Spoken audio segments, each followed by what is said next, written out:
Je me mets toujours devant les tables parce que ça fait barrière sinon entre vous et moi. Alors je suis toujours là.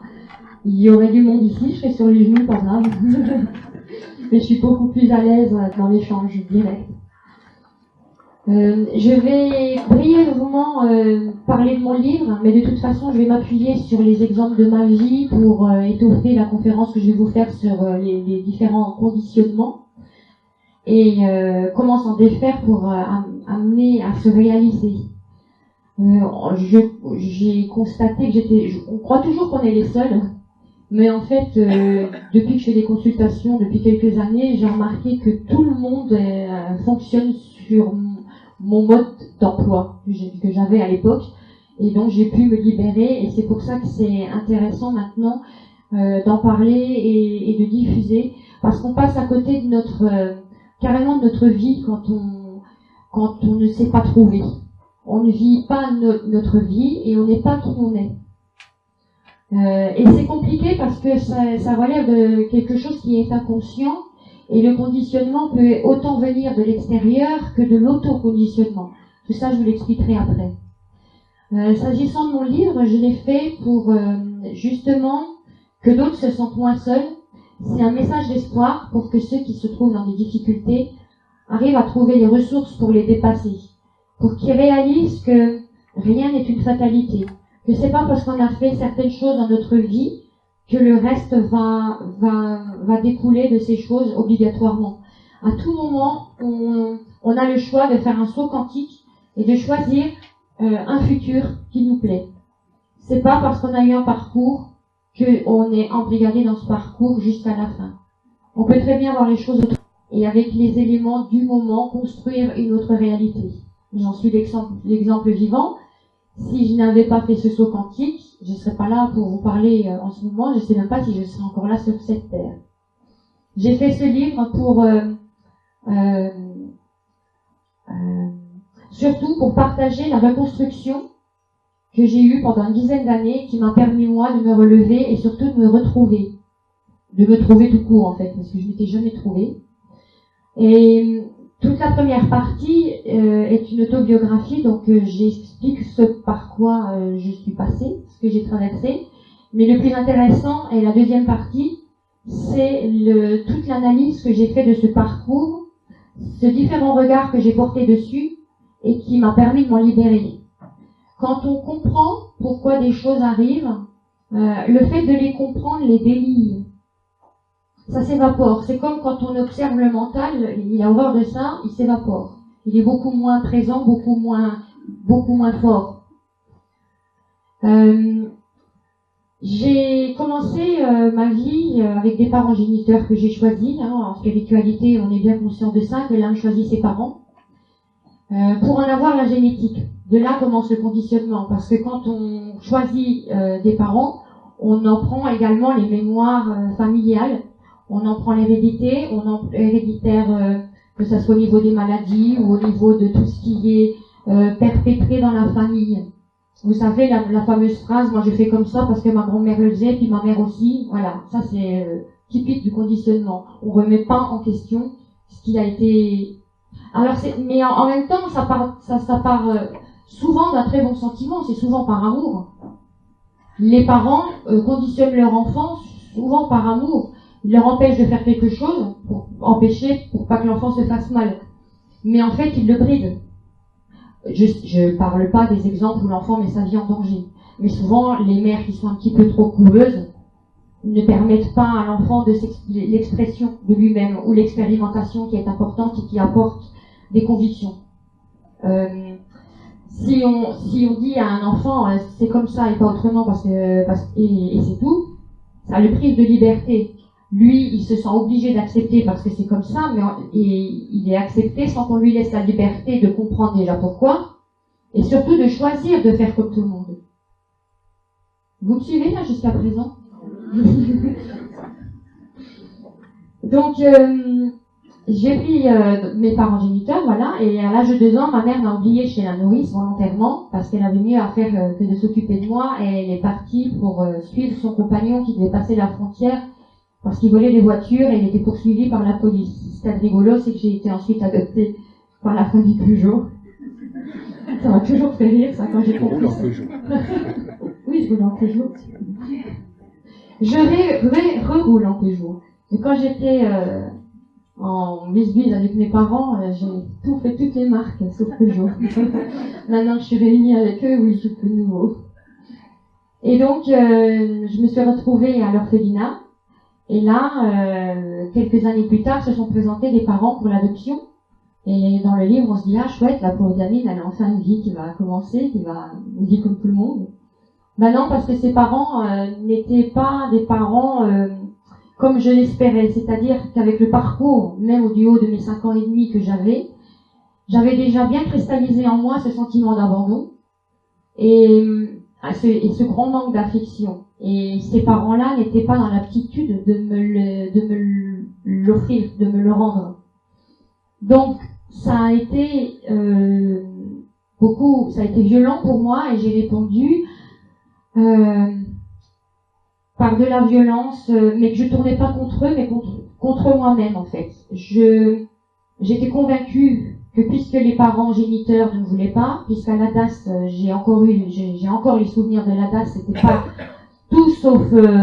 tout sauf affectueux, le toucher, c'était vraiment un milieu très froid.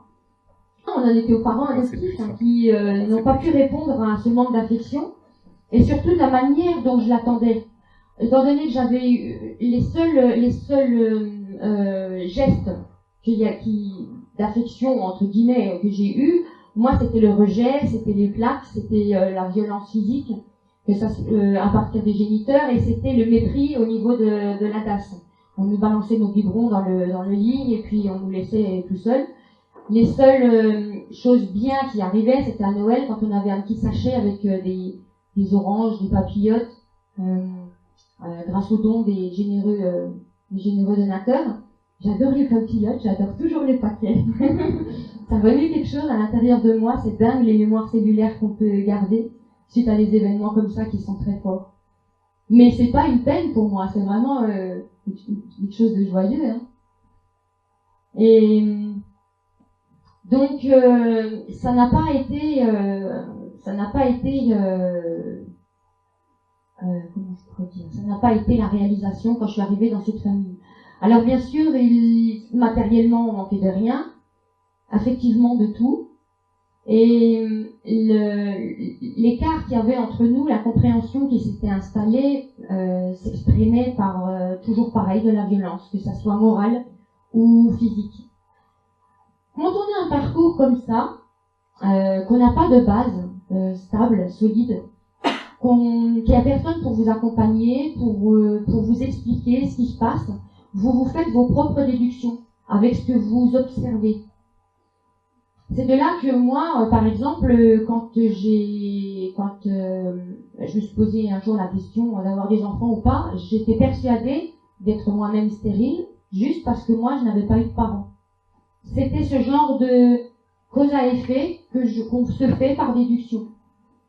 Mais c'est pas typiquement à moi, tout le monde fait ce genre de rapprochement. Le mental est très fort pour nous dicter pour nous induire des vérités selon ses critères à lui et que nous on prend comme acquis alors que c'est tout faux. Là j'ai pas d'exemple tout de suite précis qui viennent. Je vais terminer avec mon histoire. Donc évidemment toute ma vie jusqu'à mes 50 ans n'a été qu'à l'image de ce que j'avais vécu jusqu'à ce que je parte de chez mes parents adoptifs un peu avant la majorité, parce que ça devenait plus supportable, ça montait trop en grade au niveau de la violence. Donc je suis partie de chez eux. Mais après, tout ce qui s'en est suivi jusqu'à mes 50 ans était à l'image de ce que j'avais vécu. C'est tout à fait normal qu'ensuite j'ai vécu les violences conjugales, que j'ai été pendant 7 ans femme battue. C'est logique, puisque j'ai été enfant battue. Et je trouvais pas ça anormal, je pensais que c'était ça la vie. Ensuite, ma mère adoptive était physiquement à l'opposé de moi et ne supportait pas que j'attire les regards. Donc elle faisait le rapprochement, attirer le regard égale j'ai essayé de trouver un terme sans être trop cru, égale allumeuse, voilà. Donc, toute mon adolescence, quand je sortais du train et qu'il y avait le train rempli de militaires qui sifflaient sur mon passage, alors qu'à l'époque, on ne peut pas dire que j'étais violente. Je faisais tout pour me cacher. J'ai pris énormément de poids pour pas attirer justement le regard. J'avais les cheveux très courts, noirs, teints en noir, avec la mèche. C'était l'époque New Wave. Et je m'enlaidissais au maximum avec des épingles à nourrice un peu partout pour faire peur, faire croire que j'étais une mauvaise.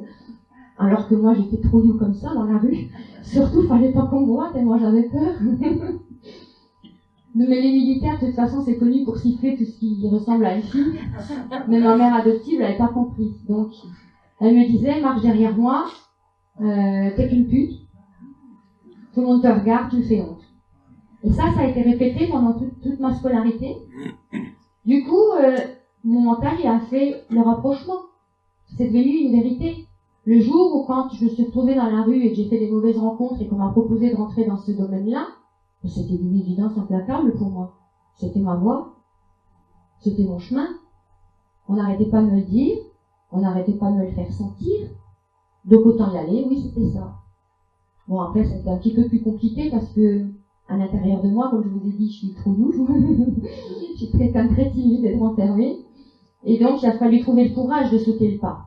Et là, forcément, on tombe dans l'alcool. Heureusement, c'est que l'alcool, ça aurait pu être pire. C'était des drogues. Mais la seule expérience que j'ai eue avec un joint, c'était pas bien. Donc, j'ai plus jamais touché à la drogue. Et l'alcool, bah oui, j'ai plongé dedans pendant 20 ans. Pendant mes 20 ans de prostitution, c'était 20 ans d'alcoolisme. Du moment où j'ai arrêté la prostitution, j'ai arrêté l'alcool également. Pratiquement. Parce que à un moment donné dans ma vie, c'était très important pour moi d'être lucide. Je trouvais que la vie, c'était un terrain de guerre. Et qu'il fallait être à l'affût. Et j'en avais assez d'être aveuglée par cet alcool. Et à un moment donné, j'avais quand même ma fille à la maison et il fallait que je sois d'aplomb pour la protéger. Et du coup, j'ai décidé du jour au lendemain d'arrêter de boire pour pouvoir être à ses côtés. Donc voilà. Mais c'est pas pour autant que je suis une mauvaise fille parce que j'ai fait ces choix-là. Pas du tout. C'est pour ça qu'il faut jamais juger quelqu'un. C'est pas derrière des choix extrêmes, même si ils nous semblent extrêmes, il y a un parcours, il y a une logique qui s'est faite. Il y a des rapprochements qui sont faits dans la tête de la personne, qui suppose ne pas avoir d'autre choix, parce qu'on lui a dit que, parce qu'il s'est passé ça, et fait donc ce rapprochement, et pour lui, c'est légitime. Donc, peu importe les actes que font les gens, pour eux, ils sont légitimes. Regardez même les terroristes, pour eux, ils sont légitimes, leurs actes, même si nous, on ne conçoit pas ça. Et eux, c'est aussi au nom de l'amour qu'ils le font. Ils ont leur conception de l'amour, mais c'est quand même au nom de leur amour. Dieu, amour. Donc, pareil, un cœur peut être conditionné. On dit souvent que le cœur est le siège de l'âme, encore il faut-il qu'il soit épuré de pas mal de choses. Parce que justement, le cœur, il est capable du pire comme du meilleur. On peut tuer par amour. Tout comme on peut encenser aussi par amour. Tout dépend du cœur, comment il s'est construit, ce qu'il a emmagasiné. Donc voilà, je suis passée à côté du conditionnement, on va dire, extérieur, parce que j'ai rejeté tout ce qui venait de l'extérieur. C'est d'ailleurs pour ça que j'ai gardé ce lien avec moi-même. J'étais restée ma meilleure amie, ma meilleure confidente, la seule personne valable en fait. Puisque tout ce que je voyais, c'était mensonge, trahison, rejet, mépris, profit. Donc j'étais ma seule base à moi. On ne peut pas tousser la conception.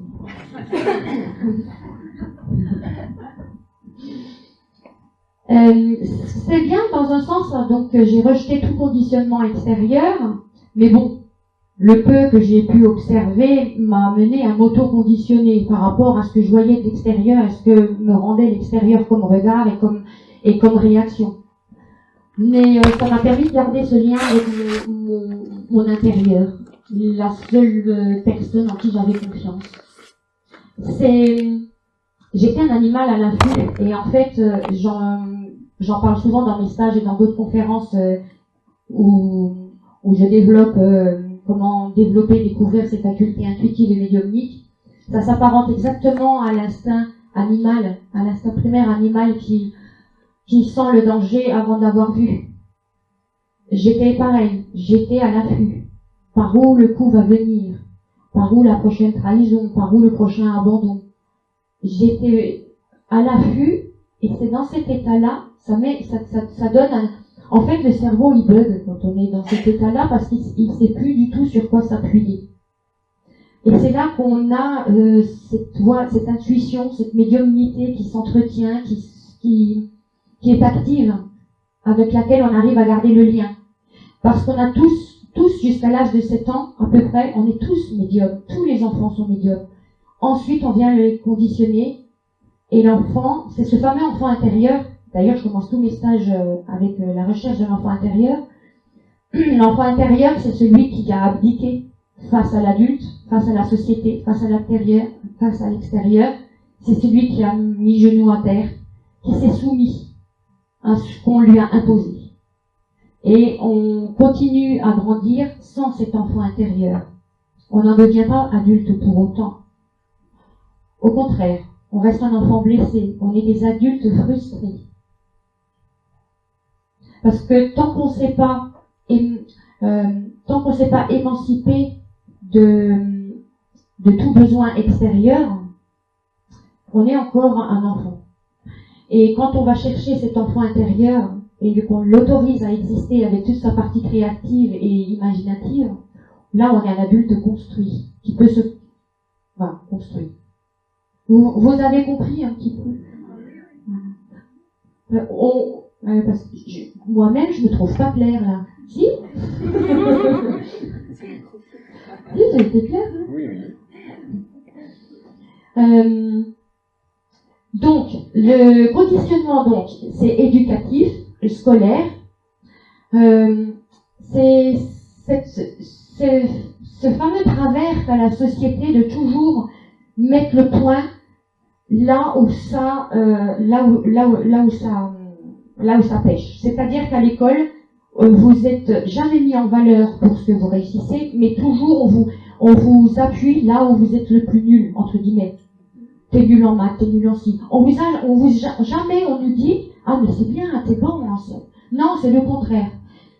Et j'ai aussi vécu 50 ans comme ça, à ne voir que tout ce qui me plaisait pas. Donc c'est normal qu'ensuite ça devient insupportable. Parce qu'à force de focaliser sur ce qui nous convient pas, évidemment que le monde il est nul, il est horrible, il faut quitter ce plan, il n'y a rien qui va. En fait, il suffit juste de détourner son regard, comme ça on le voit plus, on n'aime pas. Et là où on regarde, on construit la réalité dont on a envie, dont on rêve. Mais ça, on ne l'apprend pas.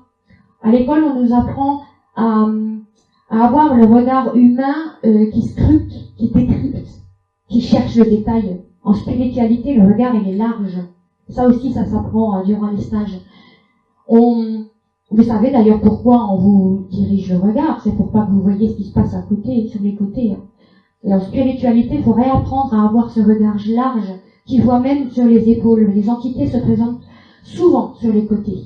Très furtives, toujours, par ici. On les voit qui passent comme ça. C'est très rare que ça soit en face de vous et que ça bouge pas. En général, quand on se retourne et qu'on fixe, pouf, ça s'évapore. Rose qui est là-dedans. T'as remarqué aussi ça? Donc il faut réapprendre, quand on veut développer son intuition et ressentir vibratoirement l'environnement et ressentir les présences aussi, il faut vraiment retrouver ce regard large, cette ouverture. Au niveau du conditionnement parental, oui, c'est un petit peu du chantage, la manière dont on l'intègre, en fait, part quand même d'une notion de chantage. C'est-à-dire qu'on comprend que si on fait ça, maman va sourire, elle va être contente, donc elle va nous aimer. Puis après, quand on va à l'école, maman nous dit qu'il soit bien sage, comme ça la maîtresse soit contente. Ah, faut être sage, pour que la maîtresse soit contente. Il y a toujours ce fameux si. C'est-à-dire qu'on nous fait croire qu'on gagne l'amour ou qu'on gagne l'affection ou l'intérêt de quelqu'un seulement si on fait comme ça et pas autrement. Seulement si on répond à ses attentes. On ne nous autorise pas à être qui nous sommes. Sans parler évidemment d'insolence de tout ça, mais on nous montre qu'il n'y a qu'une seule voie. Et ça donne une société frustrée parce que si tout le monde s'engouffre dans la même embouchure, comment voulez-vous qu'il y ait de la place pour tout le monde? Du coup, comment on fait pour se démarquer? Par la quantité. Plus. Pour être plus que l'autre. Avoir plus que l'autre. C'est la seule chose, du coup, qui nous reste pour nous démarquer, puisqu'on va tous dans la même direction. Et pourtant, on peut arriver au même but en passant par des multiples chemins qui vous sont propres avec votre unicité, votre individualité à vous. On a tous nos spécificités. On a tous des outils qui nous sont propres, qui sont légitimes, avec lesquels on peut œuvrer et arriver. Regardez-moi, j'ai fait aucune étude. J'ai même loupé mon BAFA. J'ai loupé mon brevet des collèges. Ça ne m'a pas empêché d'écrire un livre. Et de me faire comprendre. Pas toujours. Et de m'exprimer. Les choses qui sont faites à cœur, c'est entendu, c'est efficace, ça fonctionne. D'ailleurs, beaucoup plus que... J'admire beaucoup de tous ces physiciens quantiques parce que j'adore la physique quantique, mais quand je vais à la conférence, je comprends pas un mot de ce qu'ils disent. Bon, mais ça c'est pas grave parce que depuis toujours, comme j'étais un peu feignasse des méninges à l'école, j'ai toujours appris à compenser, toujours avec ce lien à l'intérieur, c'est-à-dire que je ressens l'information plus que je la comprends. Cellulairement, je la comprends, mais pas avec des mots. Donc, à la sortie d'une conférence, une fois, de Philippe Guillemot, il m'a dit, alors, ça vous a plu? Et je lui ai dit, oui, mais j'ai rien appris. Alors, et mon mari, il a encore mis une couche en disant, ouais, c'est ce qu'elle dit tout le temps à la maison, mais avec des mots à elle. Mais en fait, toute la salle, si on n'avait pas fait, les études là, HEC là, il n'y a personne qui a dû comprendre un seul mot de la manière dont il exprimait son domaine. Et pourtant, c'était super intéressant, hein. Mais je peux vous dire la même chose avec des mots beaucoup plus simples. C'est d'ailleurs pour ça que j'ai été très contente de voir que mon livre portait même dans les milieux des adolescents en difficulté. Leurs éducateurs leur proposent le livre et ils sont réfractaires à la lecture. Et il y en a quelques-uns qui se sont mis et qui ont dit « Oh là là, madame, trop facile à lire votre livre. » Mais mon pote, là, il va jamais le lire, il faudrait qu'il soit au cinéma, et là, il verrait le film, il comprendrait. Donc c'est vrai que je travaille aussi, éventuellement, à le faire adapter. Mais tous les moyens de communication sont bons, c'est vrai qu'il faut toucher les gens par là où on peut les toucher. La lecture, c'est vrai que c'est pas donné à tout le monde, quand on est dans des difficultés. Moi, je me souviens, quand il y a une dizaine... Ah non, ça fait plus, mais non, ça fait plus. Il y a une quinzaine d'années, quand j'ai commencé sur... la voie de la spiritualité, j'étais tellement au fond du gouffre que même lire des mots, ça m'était insupportable, impossible. Ça me demandait un effort surhumain. Et heureusement qu'avec Google, on peut faire image. Donc j'ai marqué spiritualité, j'ai fait image, et là j'ai vu les images d'Amérindiens, et là ça a commencé à vibrer. Alors du coup, YouTube, les musiques amérindiennes, pareil, vibration. Et ça ces vibrations-là m'ont un petit peu reconstruit, c'était un retour à la maison. Ça m'a renourri suffisamment pour qu'après je me plonge 10 ans dans des bouquins. Ça m'a redonné l'envie de lire, et de me nourrir, et de me reconstruire, et de vouloir bien voir les choses différemment. Donc, au niveau, voilà. Donc, le conditionnement parental, voilà, c'est un chantage pour plaire à maman, parce que tout être humain a besoin d'affection. Tous, on est mus par ce besoin d'amour. Pourquoi? Parce qu'on vient d'un plan d'amour, tout simplement. On n'inspire qu'à une seule chose, c'est le retrouver sur ce plan ici incarné. Et même si on ne retrouvera pas à la hauteur de ce qu'il est, d'où on vient, au moins on essaye de s'y approcher. Donc voilà, à travers les yeux de maman, on gobe tout. Et on fait tout ce que maman dit et nous demande de faire. C'est comme ça qu'on dit à des adultes qui nous marions, parce que ça se fait dans la société, qu'on a des enfants, parce qu'il faut le faire, parce que tout le monde a une maison, des enfants, un travail. Voilà, on va sur ces parcours, ça donne des personnes qui sont pas heureuses dans leur vie, qui vivent comme des robots, qui font les choses parce que ça se fait. Ça donne des gens qui sont dans des métiers qu'ils n'ont même pas choisi, c'était le métier que papa voulait faire. ou alors c'était le métier que maman rêvait pour que son fils y fasse. Vous voyez à quel point on est conditionné? Et même nos hobbies, même nos loisirs parfois sont conditionnés, ne nous appartiennent pas, sont ceux de maman qu'elle n'a pas pu faire, ou sont ceux qu'on a choisis pour plaire à papa. Longtemps j'ai fait de la broderie, moi, à m'en tuer les yeux. Pendant 20 ans j'ai fait de la broderie. Alors quand on me demandait qu'est-ce que t'aimes bien faire dans la vie, ah moi j'adore la broderie, j'adore la broderie. Puis un jour, j'ai voulu être sincère avec moi-même, je suis rentrée dans ma coquille à l'intérieur de moi, et puis j'ai compris, j'ai horreur de la broderie. Moi je brodais juste pour que maman elle regarde ce que je fasse, puis qu'elle aime, puis qu'elle me dise que je suis bleue. C'est pareil, il y en a qui vont dire, moi j'aime bien faire du vélo. Mais si vous regardez un petit peu plus, si vous détricotez un petit peu juste le truc, vous remontez en arrière, un petit peu comme un film, vous savez, où on retourne en arrière au ralenti. Pourquoi vous aimez faire du vélo? Ça vous rappelle quoi? Mais en fait, si ça se trouve, vous n'aimez pas le vélo.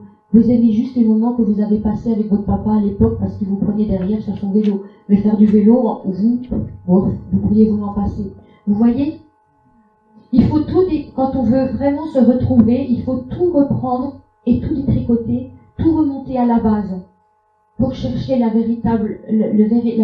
véritablement ce qui est. Pour être honnête avec soi-même. C'est pas sans jugement. Hein. C'est pas de notre faute. C'est pas notre faute si on s'est construit comme ça. On a cru bien faire, justement. Et les parents, c'est pareil, ils ont cru bien faire pour notre bien. Mais c'est pas toujours, la voie n'est pas toujours là où les autres voudraient vous voir. Et beaucoup ne sont pas eux-mêmes, beaucoup sont ce que les autres attendent qu'ils soient. Et ça, c'est lourd, et ça, j'en vois énormément. Et du coup, ils savent même plus qui ils sont.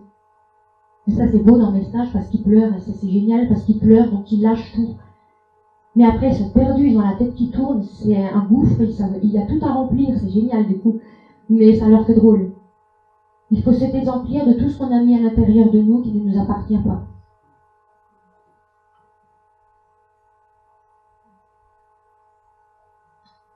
Il me semble que j'ai tout dit au niveau des conditionnements.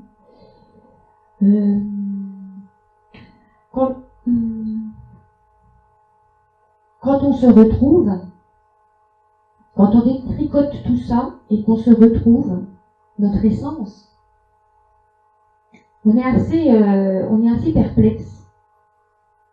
Parce que vient en même temps, c'est comme si un fluide venait à l'intérieur de nous et nous remplissait de considération envers nous-mêmes.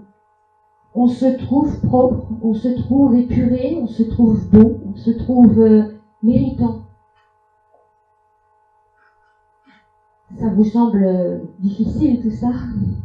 De se trouver beau, divin, magnifique, méritant, plein de capacité? Et bien ça fait drôle quand on est face à ça. Après on n'a plus qu'une envie, c'est d'en faire quelque chose. C'est pourquoi, quand vous avez eu des rêves petits ou adolescents, vous aviez envie de faire quelque chose et qu'il n'est jamais trop tard. Même si vous avez 40, 50, 60 ans, il n'est jamais trop tard pour réaliser vos rêves. Vos rêves à l'époque, c'était votre vous intérieur qui faisait toc toc toc, moi j'aimerais bien faire ça. C'est possible? Et vous avez dit non, tais-toi, tu rigoles, qu'est-ce qu'ils vont dire? Et oui, le regard extérieur. Et quand on s'est retrouvé, on n'a plus rien à faire du regard extérieur.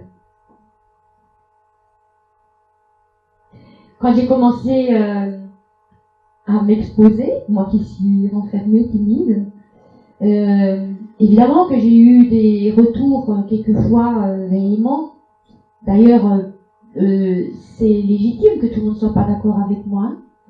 Mais il y avait des violences verbales gratuites, pas très intelligentes, et ça m'a beaucoup blessée. Donc je me suis dit, blessure, retravaille sur toi. Allez hop, on rentre dans sa coquille, et on va chercher. Pourquoi tu te sens blessée? Tu cherches quoi? La réponse était que tout le monde m'aime. Et alors la petite voix, elle m'a dit, quel orgueil. Je dis, oh la punaise, mais moi jamais de la vie je vais être orgueilleuse. Alors accepte qu'il y en ait qui te détestent. Oh ouais. Du coup, ça me fait plus rien maintenant. Parce que je suis dans l'acceptation, je veux pas me faire aimer, je suis juste authentique et je transmets juste mon expérience parce que je trouve qu'elle est riche pour celui qui l'attend. Après, vous en faites ce que vous voulez. Moi, je voulais sauver le monde quand j'ai commencé en tant que médium. Ça a duré quelques mois et j'ai failli me laisser ma peau. Parce que les gens, ils le sentent et puis vous donnez ça, ils vous prennent ça. Et en 3 semaines, j'avais perdu 10 kilos. Je quittais plus mon ordinateur, je répondais à tout le monde, gratuitement en plus. Et mon mari un jour m'a dit, tu veux faire ça longtemps? J'ai dit oui, toute ma vie. Il m'a dit, ben ça va être très court. Et j'ai dit pourquoi? Il me dit, regarde-toi dans la glace. Je dormais plus, j'avais pas le temps. J'étais dans le don à l'autre. Je mangeais plus non plus, j'avais pas le temps non plus. Mais j'étais pas vraiment dans le don, j'étais dans le sacrifice, là, carrément. À l'image de ce que j'avais fait pendant 50 ans. Donc vous voyez, c'est pas le fait d'emprunter une voie spirituelle et d'être bien reconstruit et de vouloir aider l'autre ne veut pas dire qu'on a vraiment tout réglé. Il y a encore eu des choses qui... Voilà, maintenant je veux plus sauver le monde. J'apporte ma pierre à l'édifice du monde, de l'humanité à laquelle j'aspire, je rêve. Mais c'est tout. Parce que c'est légitime que certains veulent rester comme ils sont. C'est légitime qu'il y ait part d'ombre. C'est un monde de dualité. On a tous un libre arbitre. Et pour qu'il agisse, il faut bien qu'il ait le choix. Voilà. Je pense que j'ai fait tout le tour. Vous avez des questions? Quelle a été la réaction de vos parents lorsque vous êtes partis et ensuite, lorsque vous avez changé de voie et commencé à... Alors, il y a 12 ans, j'ai voulu écrire ce livre-là. Mon père était encore en vie et il m'a dit, si tu écris un livre, rien ne sera publié sans mon autorisation. Ça m'a tellement agacée parce qu'il a toujours voulu maîtriser ma vie que j'ai tout déchiré. Et quand d'ailleurs, maintenant je comprends, tout a un sens. Il y a 12 ans, le livre que j'écrivais, il n'avait aucun sens. Il n'y avait pas la partie reconstruction il manquait la moitié en fait. Donc c'était normal.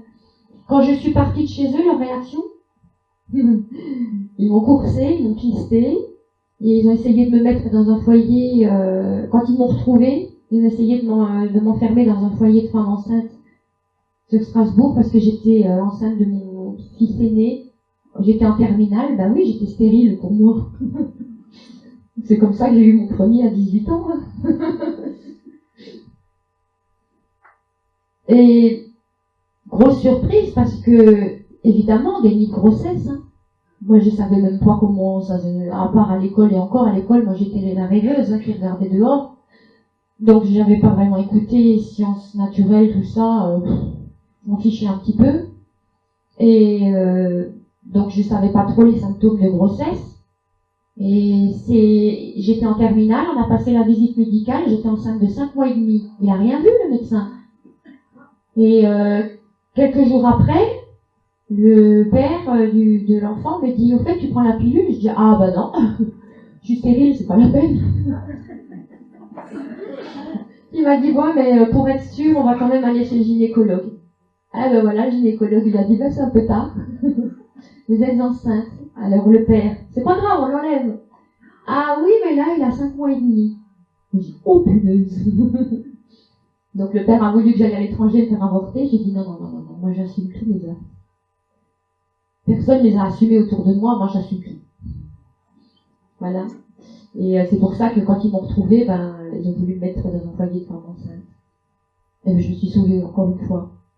Et puis il y a eu des mots très violents avec eux, et puis j'ai dû rester en lien parce que j'avais des enfants, et je voulais pas répercuter mes mauvaises relations avec mes parents, que les petits-enfants soient coupés de leurs grands-parents. C'est pas légitime du tout, donc je gardais le lien uniquement pour qu'ils soient ensemble, et ils allaient en vacances là-bas.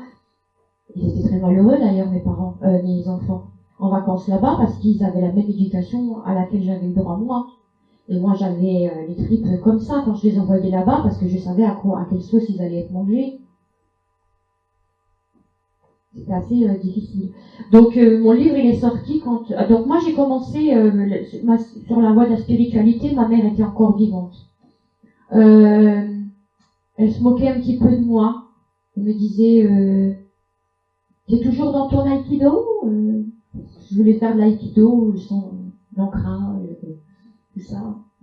T'es toujours dans ta spiritualité Et ça m'agaçait parce qu'on voyait bien qu'elle était très protestante. On voyait bien que c'était un truc farfelu pour elle, j'avais pas envie d'en parler. Par contre, à sa fin de vie, elle a demandé à ce que toutes mes musiques amérindiennes de flûte de pan, tout ça, je lui mette dans son MP3 et elle les écoutait à longueur de journée. Et quand j'étais à son chevet lors de ces derniers jours,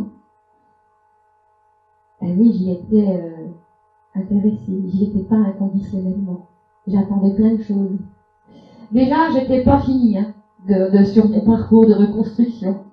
Mais j'étais en pleine découverte et pleine questionnement sur la vie après la mort, l'âme, tout ça. Puis je savais qu'elle pesait combien 50 grammes 21 grammes, là. Moi, je voulais le voir, ce truc sortir. Donc, je suis allée au chevet de ma maman, mais surtout, ce que j'attendais qu'elle sorte, c'était le « je t'aime » qu'elle avait jamais dit de toute sa vie. Et qu'elle n'a pas pu dire non plus, mais qu'elle a ressenti.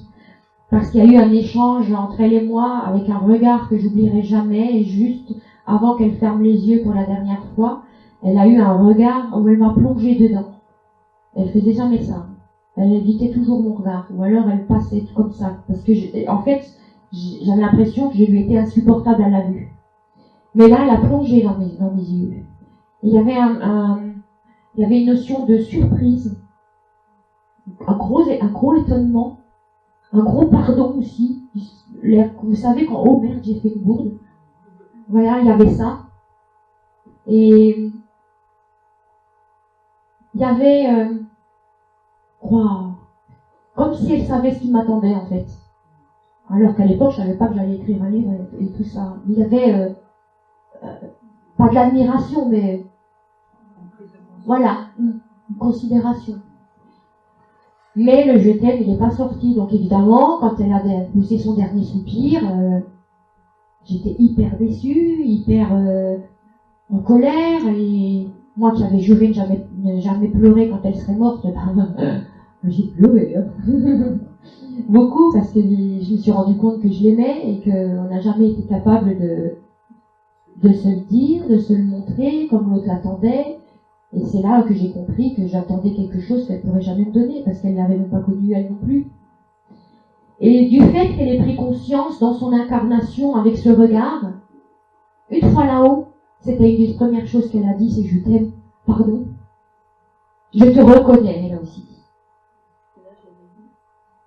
Quand elle a fait ça, quand elle est décédée, 74 ans je crois. Ah, moi, c'était en 2013. Et là, j'ai 51 et je suis toujours nulle en maths.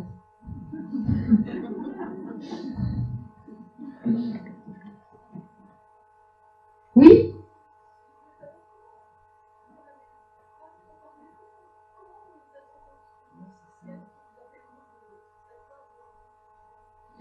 J'ai lu pendant une dizaine d'années les trucs sur le bouddhisme, l'hindouisme, les religions. J'ai cherché un point commun à tout ça.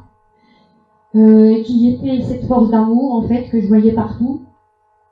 C'était la base, cette base, parce que j'étais très réfractaire aux religions. Je trouvais qu'elles étaient il y avait trop de cadres, trop de trucs imposés, infligés. Surtout dans le catholicisme, je comprenais pas pourquoi il fallait faire ça et pas autrement. Et après, je suis partie sur la voie du cœur et je comprenais que les prières partaient du cœur, et d'où l'aberration d'apprendre des trucs par cœur. 7 fois, 8 fois, je comprenais pas le principe. Ensuite, beaucoup de choses sur la psychologie positive, la pensée positive. Mais l'hindouisme, le bouddhisme m'a beaucoup calmée. Voilà. Parce que j'étais dans une telle violence une telle douleur, souffrance, qu'il me fallait du calme pour pouvoir me recentrer. Et ça m'a permis de me calmer déjà. Première étape. Et ensuite, ça m'a laissé une ouverture pour que je puisse comprendre les fameux 4 accords Toltec sont géniaux et le pouvoir de l'instant présent aussi. C'est ces 2 livres-là qui m'ont fait des déclics les uns après les autres de tous les verrous. Tout le reste a été du rap, du surplus, qui m'ont aidé à épurer encore et encore. Les blessures de l'enfance, de Lise Bourbeau aussi. Et cette blessure, 5. Voilà, ça. Et pas que de le lire, mais je lisais pas d'une traite, hein. C'était des phrases que j'imprégnais. Vraiment que mes cellules, elles intégraient de tout partout. Et je sentais le lendemain qu'il y avait une libération qui s'était faite. C'est des trucs inconscients qui se libèrent. On peut pas mettre des mots sur tout, on peut pas, mais n'empêche que ça se libère. Ça fait que certaines choses, on en prend conscience, d'autres c'est pas utile, ou d'autres on n'en prend pas conscience, mais ça se libère. C'est le but, c'est le principal, c'est essentiel. Et pendant 10 ans, ma famille, elle a accepté que je m'isole, et que je fasse plus la cuisine, plus le ménage, je m'occupe plus des enfants, plus rien, mon mari a tout fait. Il savait que c'était une question de vie ou de mort.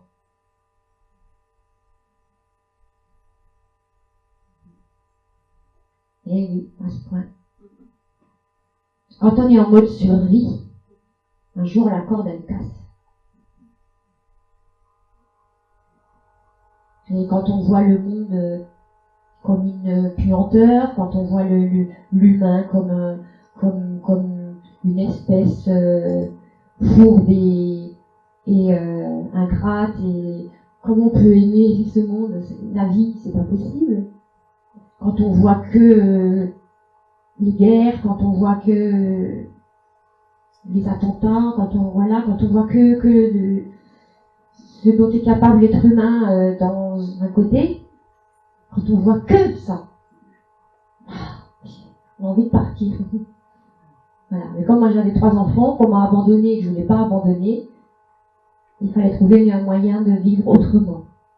Et là encore, heureusement que j'étais encore connectée avec cette âme qui m'envoie ce plan d'âme qui m'envoie des infos, et c'est eux qui m'ont envoyé en télépathie, mais je fonctionne beaucoup en télépathie, le mot spiritualité. Ça s'est marqué dans ma tête et j'ai tout de suite regardé. Non, j'ai demandé à mon mari, tu dis c'est quoi le truc là, la spiritualité? Il m'a dit, je sais pas, tape sur internet, alors voilà. Et c'est comme ça que ça a démarré. Parce que je lui ai dit, je te préviens tout de suite, si c'est de la religion, laisse tomber. Donc à l'heure d'aujourd'hui, on peut dire que c'est ce qui t'a raccroché. C'est comme celle de vie, c'est à faire vivre en fin de compte, c'est la spiritualité. Oui. Il y en a qui s'en seraient sortis avec une psychothérapie classique, mais les notions qu'on trouve en spiritualité sont identiques. Ce qui était libérateur, c'est de comprendre que les réactions de l'autre ne nous appartiennent pas. Oh là là, quelle chance! Parce que moi qui avais tout le temps que des renvois de haine, de machin, tout ça.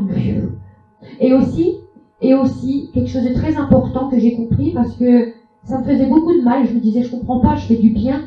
Tout le temps autour de moi, je fais le bien, et on me renvoie que des baffes. J'ai que des retours horribles.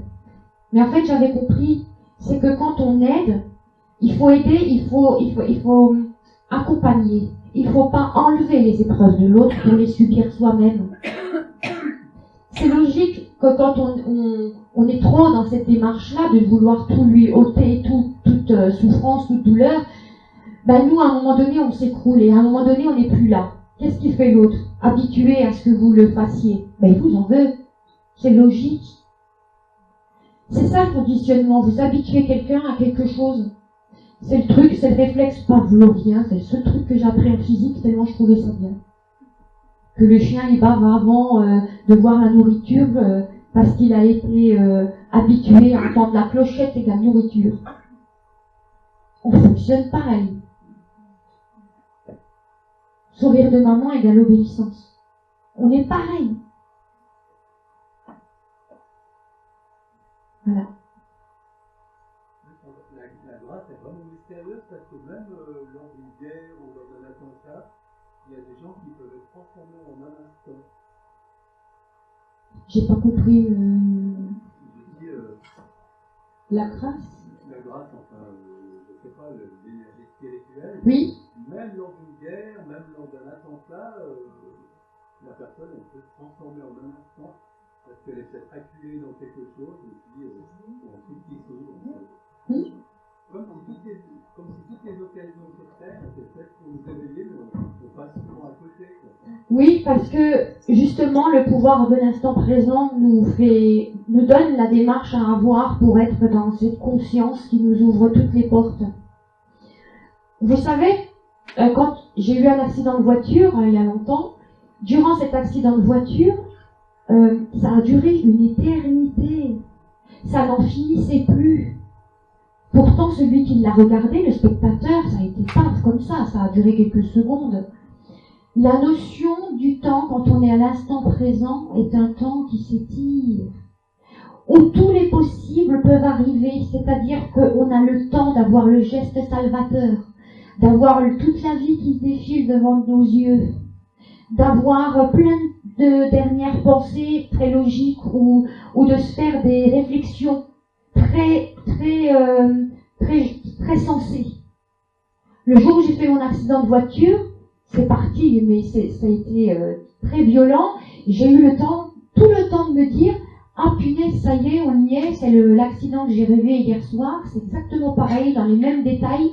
Ok, bah t'as pas le choix, t'es en plein dedans, fais corps avec le matériel, ne te braque pas, ne te crispe pas, sinon tu vas te faire mal. » Voilà, j'ai eu le temps de me dire tout ça. Du coup, je me suis fait molle.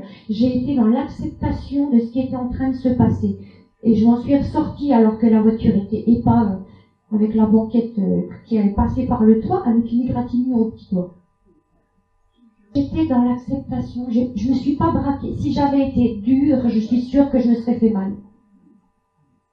C'est comme une belle image qui dit qu'il faut plier comme le roseau, parce que si on résiste comme le chêne qui se casse dans la tempête, et le roseau, lui, après la tempête, il est toujours debout. Mais c'est vrai que cette notion d'instant présent dans l'ouverture des facultés, elle est extraordinaire. Quand vous faites un geste comme ça, et c'est la tasse que vous adorez qui est en train de tomber, si jamais ça vous est arrivé, regardez comme elle tombe lentement, lentement, lentement. Et vous avez le temps de vous dire « Oh non, mince, pas cette tasse-là, oh non, non, pas ça ». Et vous avez le temps de la rattraper au vol. Parce que le cerveau, il bug. Parce qu'il est face à une situation qu'il ne connaît pas. Il ne peut plus s'appuyer sur rien. Il n'a aucune référence du passé pour vous les envoyer en vous disant « Hey, t'as vu, c'est pareil que l'autre fois ». Parce que ça aussi, notre cerveau, il nous continue à nous autoconditionner. Quand quelqu'un, par exemple, vous dit « Non, j'ai pas le temps maintenant, je verrai ça demain », hop, nous, on se dit « Ah ben voilà, hein, encore un qui me rejette », parce que le cerveau, il vous dit « T'as vu ? Encore un qui n'a pas le temps pour toi. Pourquoi ? Parce que t'es nul. Parce que t'intéresses personne. » C'est ça qu'on entretient tout le temps. Et quand on ramène tout le temps l'instant présent, ou alors il anticipe le futur, hein, mais toujours avec des bases du passé. Là, ça va se passer comme l'autre fois. Et quand on le ramène à l'instant présent, il bug. Il n'a plus rien à penser. Et ça l'affaiblit à force de tout le temps la ramener. Voilà,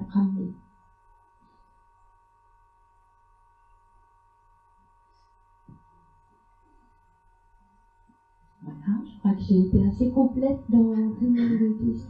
Ça vous donne envie de vous détricoter pour vous remonter à l'endroit ?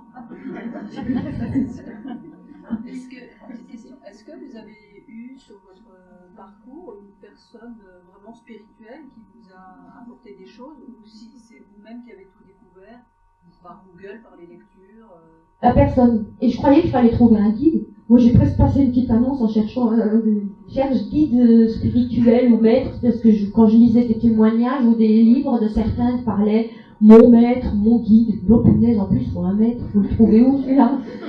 Et puis après, j'ai abandonné parce que j'ai compris que non, il n'y avait pas besoin de ça. Enfin, peut-être pour certains, non, mais c'est pas bien. Il faut faire sa propre sauce ce soir, en allant picorer dans plein de choses, et ce qui nous parle à nous, eh ben on le garde. On se dit, ah, un petit peu de ci, un petit peu de ça, et on se fait notre propre sauce à nous, et c'est celle-ci qui fonctionne.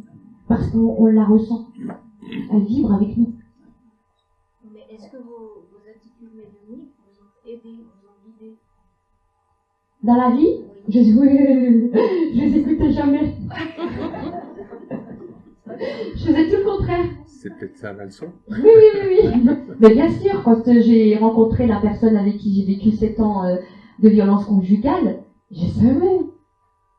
Mais la petite voix, elle m'a dit surtout pas, fais gaffe, il va taper dessus. Ah ouais? Bah c'est ce qu'on va voir. J'ai vu. Mais j'ai toujours été rebelle par rapport à cette petite voix. Parce que, tellement à force de rejeter l'extérieur que même ça. Donc, quand c'était des dialogues entre moi-même, que j'adhérais à, ça allait. Mais quand c'était un truc que j'avais pas envie d'entendre, c'était mis de côté pour que j'expérimente. Comment vous avez découvert votre médiumnité? Ah ben, j'ai compris que c'était, que ma manière de fonctionner, c'était ça. Je le savais pas. Je savais pas. C'est les autres qui me disaient, mais moi, les autres qui disaient, ça a toujours passé d'une oreille, ça repartait de l'autre. Mon mari me disait, comment t'as pu savoir ça? Moi, je lui répondais, mais c'est logique. Il m'a dit, il n'y a pas de logique dans ce que tu dis. Où trouves-tu la logique? Je dis, bah, je sais pas, c'est venu comme ça. Mais ça pour moi, c'était un coup de bol, c'était une habitude. C'était des trucs qui me viennent. De toute façon, moi, à un moment donné, j'ai frôlé la folie. Donc, de temps en temps, je me disais, c'est parce que je suis folle. C'est vrai qu'à un moment donné, je me suis vue devenir folle. Je me suis dit, ça fait drôle. J'avais une telle violence que j'avais l'impression de ne plus être moi. Je m'observais en fait et je me disais, mais elle est folle, mais c'est toi. Je dis, oh là là là là, il faut se reprendre. Ça fait vraiment bizarre. Mais vous savez, quand on ne vit pas qui on est véritablement, on vit en état de névrose, tout simplement.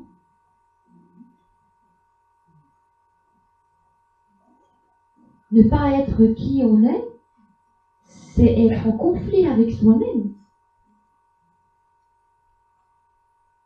Et avec les autres. Encore plus. Non, pas de mettre... mais quand mon mari, je l'ai connu, c'était... au départ, c'était un client, quand j'étais prostituée. Puis il a toqué, et j'ai ouvert la porte, et lui, il a eu le coup de foudre. Puis très vite, il m'a dit, on va avoir des enfants, on aura une maison. Et je dis, mais ouais, le coup de l'amoureux, on me l'a déjà fait, tu payes comme tout le monde. Et il est revenu à la charge plusieurs fois. Et puis, un jour, que j'étais plus détendue que les autres, je l'ai regardé pour de vrai. Je l'ai regardé comme un humain, enfin, comme un genre. Je l'ai regardé, et puis je me suis dit, pourquoi pas. Mais il a voulu que j'arrête ce métier. Mais là, ça, non. Parce que c'était mon indépendance, c'était mon choix. C'était devenu une addiction. Et c'était devenu pour moi une fatalité. Je n'avais fait que ça, je savais faire que ça. C'était pour moi marqué sur mon front. J'avais pas d'autre avenir possible. Et donc finalement j'ai continué. Puis il a dit, j'aimerais vraiment que t'arrêtes. Quand on aime quelqu'un, on supporte pas que cette personne donne son corps à d'autres. Je dis, c'est qu'un corps, je donne pas mon âme, je donne pas mon cœur, ça c'est essentiel, il m'avait dit. Il m'avait dit, c'est un tout. Tu t'en rends pas compte, mais tu te blesses. Oh, qu'il m'avait énervé quand il m'avait dit ça. Oh là là. Il m'a dit, tu vois pas que tu vends la chose la plus sacrée au monde. Je voulais rien entendre de tout ça. Mais alors le jour où j'ai compris ces paroles, 15 ans après, oh les larmes. Il avait raison. Donc oui, lui était médium parce qu'il savait qu'on allait avoir une maison, un enfant. Et il a été tenace. Je lui ai fait la misère pendant 10-15 ans. Pendant 10 ans, j'ai fait la misère. Pendant presque 8 ans, je tapais dessus. Je connaissais que ce langage. Quand je trouvais pas les mots, je le tapais. Je connaissais ça. Puis il répondait pas. Et ça, je ne connaissais pas. Je lui dis, mais pourquoi tu ne réponds pas? Il me disait, alors il m'expliquait, mais parce que c'est pas comme ça qu'on s'exprime. Alors moi, ça m'interrogeait. En fait, on aurait dit, vous savez, un animal, ceux qui ont vécu dans la jungle et qui revient à la civilisation. Alors il m'a recivilisé, rééduqué, voilà. Et lui avait compris, il me l'a dit, il me disait, il me l'aurait dit, mais j'avais compris qui tu étais avant que toi tu le découvres. Non mais oui, mais lui j'écoute jamais. Encore maintenant. Hein. Ça l'agace. Mais il dit, tu sais, ça serait un raccourci si tu m'écouterais. Je dis, non, moi je préfère expérimenter, même si ça me fait perdre du temps, parce qu'on n'en perd pas. Au moins, c'est mes expériences, je vais le sentir dans ma chair. Quitte à prendre des baffes, je fonctionne comme ça. C'est ce que je préfère. Mais c'est vrai que quand même, de temps en temps, maintenant, j'écoute mon intuition, et de toute façon, je crie pas à la justice quand j'ai pas écouté une intuition, puis que je me ramasse. Je rigole. Je dis, ouais, d'accord, t'as gagné. Mais avant, j'étais de mauvaise foi. On crie au scandale, alors qu'on a été prévenu au fond de soi. Oui.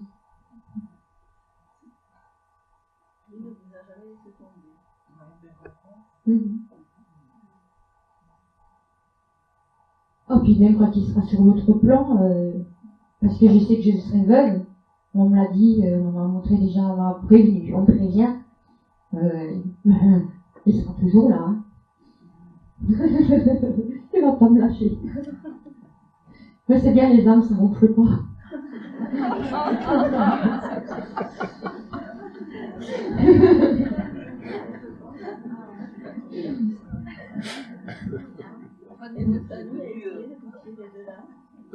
Ah oui, alors ma famille, les autres membres, mais qu'il y avait de la prostitution? Ah non, non. C'était un sujet tabou. Ils parlaient de moi derrière mon dos, avec les autres membres de la famille, mais en face de moi, c'était un sujet tabou. Par contre, depuis que j'ai sorti mon livre, oui, j'ai des membres de la famille qui m'ont écrit des lettres, des tantes, et qui m'ont demandé pardon, parce qu'elles savaient que ce que je vivais chez mes parents, elles avaient essayé d'intervenir, mais dans la famille, l'affectif passe après les affaires. Et elles se sont fait engueuler par leur mari qui leur disait mêle-toi de tes affaires. Parce que justement, les affaires en premier. Et alors, une sœur adoptive qui est arrivée à la maison, et qui, elle, est arrivée à l'âge de 6 mois, avec un retard mental, et donc elle était dépendante de ma mère, tout de suite et toujours. Ce qui fait qu'elle a eu droit à l'affection immédiate de notre mère, ce qui a encore plus causé ma chute, parce que j'étais jalouse autant du chien que de ma sœur adoptive, qui recevait des câlins et qui recevait des sucreries, et pas moi. Mais je suis à très bon terme avec ma sœur. Je m'occupe d'elle maintenant qu'elle a plus les parents. Moi j'ai une question. Vos parents adoptifs, ils étaient maltraités quand ils étaient jeunes? Alors mon père, lui, il a eu la polio à l'âge de 18 ans. Ce qui l'a beaucoup frustré parce qu'il était un grand sportif et un grand spéléologue. Et il a été exécrable. Il l'a fait payer très chèrement à ses parents. Donc mon grand-père était un grand industriel, il était beaucoup pris, et ma grand-mère, elle avait du personnel, donc c'était le personnel qui s'occupait des enfants. Et c'était des gens, pareil, qui se mouvoyaient. Il n'y avait pas de caresse, il n'y avait pas de toucher. C'était très froid, hein, distance. Et chez ma mère, donc le père de ma mère était le frère du père de mon père. Ils étaient vraiment cousins, les parents, pour garder les fortunes. Et donc chez ma mère, elle était l'aînée, et pareil, leur mère n'élevait pas les enfants, donc ils avaient un personnel, et ensuite c'est ma mère, en tant qu'aînée, qui a dû élever ses frères et sœurs, et c'était elle qui avait des coups aussi. Ouais, elle se faisait avoir des coups par son père, notamment avec des bottes de l'armée, avec des bouts en fer. Oui. Vous lui rappeliez sa mère. Oui, parce que en plus, quand je l'ai accompagnée en fin de vie, elle m'a fait ce que sa mère lui a fait. Elle m'a dit dehors, fiche le camp, je veux pas te voir. Exactement les termes que sa propre mère lui avait dit quand on avait été la voir. Et ça m'avait frappé. Ouais. Oui, tout pareil. C'est pour ça, ayant compris ça, moi judicieuse, j'ai tout fait le contraire avec mes enfants. Mais c'est pas mieux. Parce que c'est dans les extrêmes aussi. Alors j'ai été surcouvée, surprotégée, agrippée. Et bizarrement, jusqu'à l'âge de 5 ans. 5 ans et demi, j'ai lâché d'un coup. Pour moi, ils étaient adultes. Pour moi, c'était voilà, c'est bon, t'es grand, t'es armé pour la vie. Parce que j'avais pas fait le lien. C'est mon mari qui l'avait fait avant moi, mais je ne voulais pas l'écouter. Mais j'avais pas fait le lien avec le fait que moi, 5 ans et demi, quand je suis arrivée dans cette famille adoptive, qui non plus ne répondait pas à mes attentes, c'était terminé. Le monde extérieur, c'était terminé, c'était bon, j'avais plus besoin de personne, plus besoin de rien. J'étais toute seule, j'étais ma petite guerrière. Donc pour mes enfants, j'ai fait pareil. Je dis, ouais, c'est bon, t'as 5 ans, t'es adulte, allez, t'es majeur. En gros, c'était ça. Est-ce que vous êtes apaisé? Ah oui, complètement. Oui, heureusement, parce que ça ne veut pas dire quand on est apaisé, calme, serein, plénitude, tout ça, Bouddha, eh ben, on est quand même dans la vie. Hein. On n'est pas sur notre montagne, Himalaya. Et on a des enfants, ben, on subit aussi à travers les enfants. Et quand ma fille a été violée il y a 1 an, évidemment que ça a mis un coup au trip et un coup au cœur. Mais à la différence, c'est qu'on prend en plein cœur, mais on prend pas à cœur. C'est-à-dire qu'on prend l'impact, mais on n'est pas impacté par la suite. On reprend notre forme. On réagit, on est tout de suite apte à accompagner l'enfant. On ne coule pas avec lui, on n'en remet pas une couche avec lui. On est tout de suite là et on le soutient. Et puis, une phrase que je dis aux gens, ne tolérez plus quand vous serez décidé, un jour, ne tolérez juste plus que ni un événement ni une personne ait un impact sur vous. C'est à vous de le décider, pas l'autre. Vous avez ce pouvoir. Donc ce violeur, il a eu un impact, ok, mais ni ma fille ni moi ne tolérons qu'il en ait encore. Et ça perdure. Donc elle s'est reconstruite, c'est bon. Au départ, elle faisait l'erreur de penser que sa réparation reviendrait de la truc de justice, je lui dis laisse tomber. Et encore heureux, parce qu'1 an après, la plainte a été classée sans suite, il faut qu'elle se porte partie civile, c'est ce qu'elle fait. Alors que ils ont négligé toute l'affaire pendant 1 an, ils n'ont pas auditionné les principaux témoins, ils ont fait passer le violeur pour la victime. Mais le mec, il fait 2 mètres, et ma fille, elle est grande comme moi, ben, c'est pareil. Mais c'est ça, c'est normal. C'est comme celui qui me tapait dessus, là, c'était un grand pervers narcissique.